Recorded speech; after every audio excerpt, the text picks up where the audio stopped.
We talked about it before. My good friend Sam Brownback, former ambassador at large for international religious freedom and former U.S. senator, former governor, former congressman.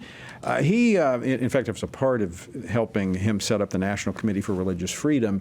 And he was making a deposit shortly after they set up their account with J.P. Morgan Chase. They canceled his account. And here's the reason they gave, that he was a politically exposed person with a customer risk profile. What? That's something that's usually attached to foreign nationals, not former U.S. senators or governors or ambassadors. The real reason is that he is a conservative Christian, and they were advocating for religious freedom. Well, he's not the only one. Many other organizations. We've had our own tussle. In fact, if you're Christian and you're open about it, or you're conservative or biblically based, it's just a matter of time before the cancel crowd comes after you. It's in banking, it's in credit card processing.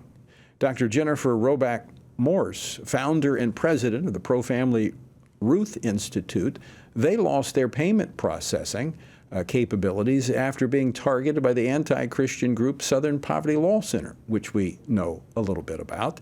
And she joins us now to talk more about that. Dr. Morse, welcome to Washington Watch. Well, thanks for having me on, Tony. I'm glad to talk about this important topic. Yeah, so tell us about how did this come about? How did they notify you? I think we were among the first people to have something like this happen to us. It was back in 2017. One day we got a note from our credit card processor saying, we're not going to do business with you anymore because it's come to our attention that you don't meet our values, or something very vague like that. And we went and checked our bank account, and sure enough, the credit card processor was already gone, right? So zero notification, zero honest to goodness explanation for what had happened, in spite of a number of people, really digging at the time. A couple of journalists did some digging, and we traced it. We're pretty sure that Wells Fargo Bank was lurking in the background, but we don't know exactly how. But we're also quite certain that it had to do with us being on the hate list of the Southern Poverty Law Center, just like you guys are. So, but no one knows really how you get on the list or how you get off the list, and so they're really totally unaccountable with this type of stuff. Yeah, I mean they're a leftist hit group, is what they are, and that's all. They're a attack dog for the left, a junkyard dog for the left, and they make money off this. I mean, they're sitting on millions of dollars offshore.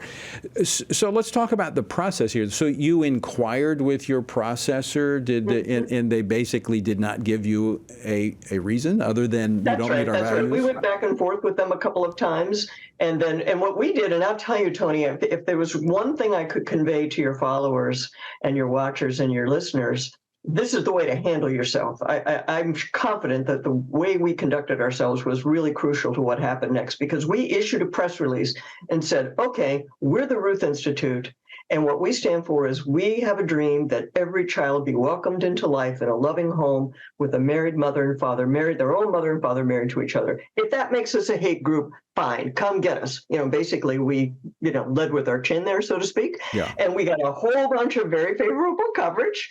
And then Vanco comes crawling back and says, oh, well, maybe we could reinstate you. And we're like, sure, you apologize, you give us an explanation.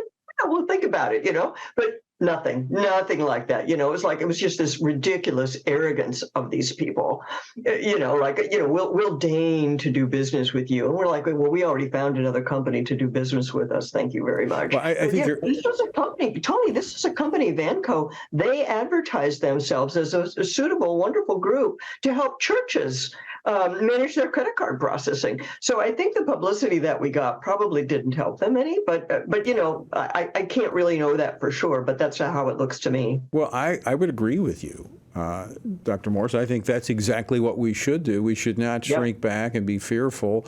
You know, I'm not ashamed of the gospel of Jesus Christ, and we should speak Exactly. that out. You're not ashamed of the fact, and nor are we, because we're on the list for the same reason. We believe that every child deserves a mom and a dad who is married, a mother and a father, and working for that in public policy, there's nothing to be ashamed of for that. That's right. That's exactly right. So you have another processor that is more favorable?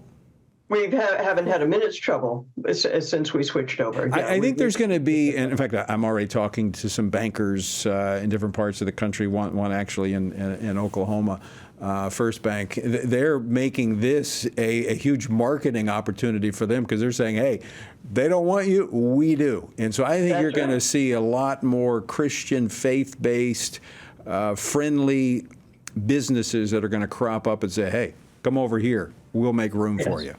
Yes, and the more that corporate America goes woke the way they have been, you know, I mean, there's plenty of evidence now that corporate America is following some other playbook besides just maximizing profits. You are absolutely correct. Right. It's spiritual. It's spiritual in nature. Dr. Morse, we're going to have to leave it there. We're out of time. Thanks so much for joining us, and I appreciate you sharing the story. Well, thanks very much for having me, Tony.